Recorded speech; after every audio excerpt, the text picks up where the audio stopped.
Hello बच्चों, my name is Sneha Patil, teacher from Trinity international school.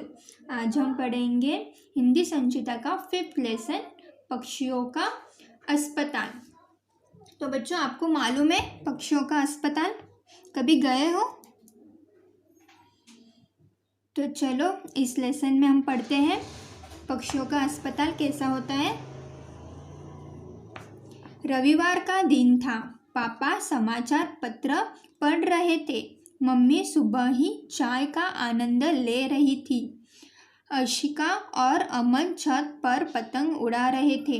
अचानक उनकी पतंग की डोर से उलझकर नन्हा सा कबूतर नीचे आ गिरा। तेज आवाज से दोनों चौंक गए।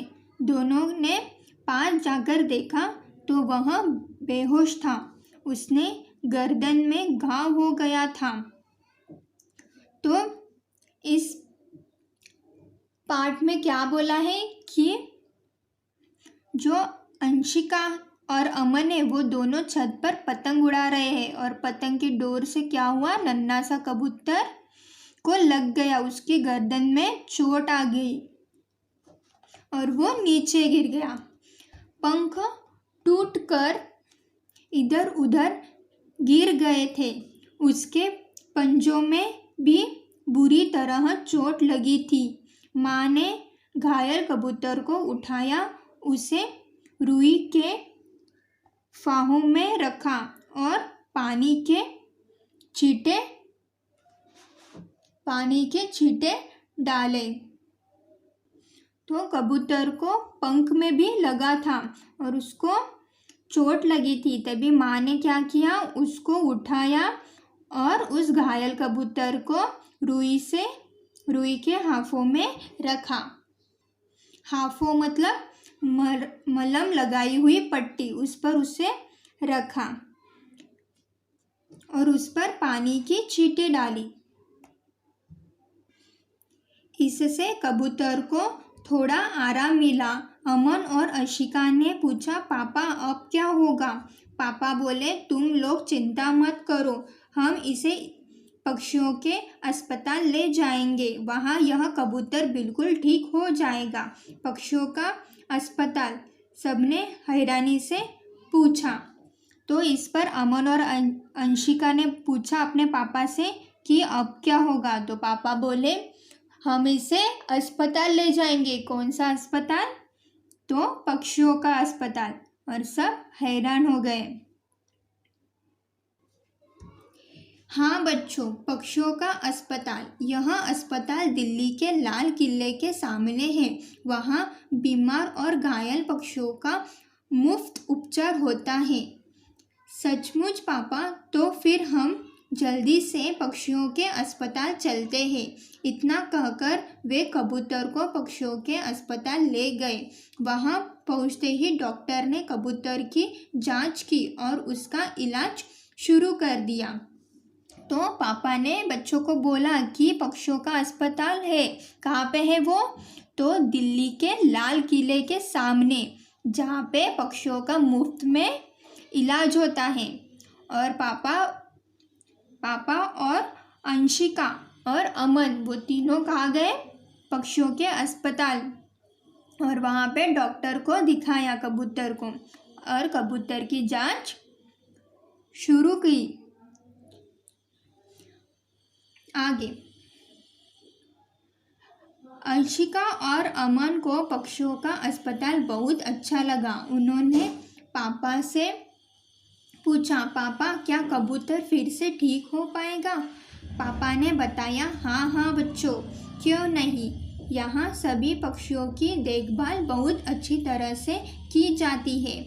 उन्हें उचित दवाइयाँ दी जाती है। यदि आवश्यक हो तो डॉक्टर पक्षियों का ऑपरेशन भी करते हैं। तो यहाँ पे अक्षिका और अमन पापा से पूछते हैं कि वो नन्हा सा कबूतर ठीक हो जाएगा ना?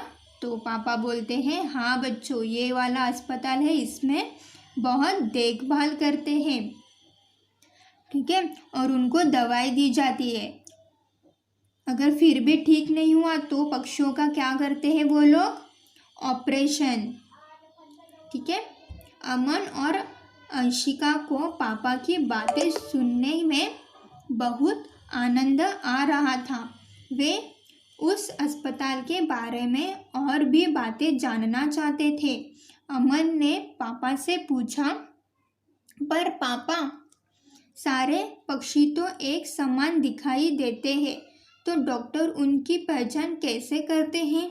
बेटा, हमारी ही तरह पक्षियों की बीमारी के इलाज का भी लेखा जोखा होता है। तो यहाँ पे अमन और अंशिका क्या पूछ रहे हैं कि सब पक्षी एक जैसे दिखते हैं। जो वो अस्पताल में गए हैं वहाँ पे उन्होंने पक्षियों को देखा, लेकिन वो क्या पूछ रहे हैं कि सब लोग एक जैसे दिखते हैं, तो इसे कैसे पहचानते, कैसे इलाज करते हैं? तभी पापा बोलते हैं कि वहाँ पे एक समान सभी पक्षी एक समान दिखते हैं, लेकिन डॉक्टर उनकी पहचान अच्छे से करती है और उनका सभी पक्षियों का लेखा जोखा भी होता है। लेखा जोखा मतलब हिसाब किताब। वो सब पक्षियों का हिसाब किताब रखते हैं। उन्हें भी एक पिंजरा दिया जाता है जिसमें उनका नंबर लिखा होता है। उनके स्वास्थ्य के साथ साथ उनके भोजन, पानी और अन्य आवश्यक चीज़ों पर पूरा ध्यान दिया जाता है। पापा, यह अस्पताल कब शुरू हुआ था? आशिका ने उत्सुकता से पूछा। तो यहाँ पे पापा बताते हैं कि पक्षियों की पहचान कैसे करते हैं वो, तो पक्षियों को एक एक पिंजरे में रखते हैं और उस पर क्या लिखते हैं? नंबर।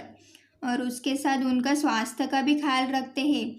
उनको भोजन, पानी और अन्य आवश्यकता चीज़ों का ध्यान देते हैं। तभी अंशिका पूछते हैं पापा से कि पापा, यह अस्पताल कब शुरू हुआ था? तो देखो पापा क्या बोलते हैं। पापा ने कहा, इस अस्पताल का प्रारंभ सन 1926 में हुआ था। उस समय तो यहाँ घायल पक्षियों की केवल मरहम पट्टी की जाती थी, परंतु सन 1956 और 57 से यह पूरा अस्पताल बन गया है। अब तो पक्षियों के उपचार के लिए आईसीयू मतलब क्या है? व्यक्तिगत केयर यूनिट भी है और साथ में विशेष वार्ड भी है। इसके साथ साथ प्रयोगशाला भी है। तो पापा क्या बोलते हैं, ये अस्पताल का प्रारंभ कब हुआ है? 1956 में। ठीक है। और 56 में क्या होता था? लेकिन सिर्फ मलहम पट्टी करते थे। और उसके बाद 1956 और 57 में वो पूरा अस्पताल बन गया था, जिसमें आईसीयू भी है और विशेष वार्ड भी है और साथ साथ क्या है? प्रयोगशाला। ठीक है। आगे है, अमन ने पूछा, पापा, क्या सारे पक्षी एक साथ पहली मंजिल पर ही होते हैं? पापा बोले, नहीं बेटा, पहले मंजिल पर तो पक्षियों को तब तक रखा जाता है जब तक कि वह खतरे से बाहर नहीं हो जाता। उसके बाद उसे दूसरी मंजिल पर भेज दिया जाता है, जहाँ पर उसका पूरा ध्यान रखा जाता है। इस मंजिल पर एक फव्वारा भी है, जिनके कारण पक्षियों को कम गर्मी लगती है। इस मंजिल पर तो बहुत ही हर्ष और उल्लास का वातावरण होता है। चारों ओर पक्षियों की चहचहाट होती है, क्योंकि जब पक्षी स्वस्थ हो जाते हैं तो तीसरी मंजिल की छत से आकाश की ओर उड़ने के लिए छोड़ दिया जाता है। तो पापा क्या बोलते हैं, पहले मंजिल तक कब तक रखते हैं? जब तक वह खतरे से बाहर नहीं हो जाते। और दूसरे मंजिल में कब रखा जाता है?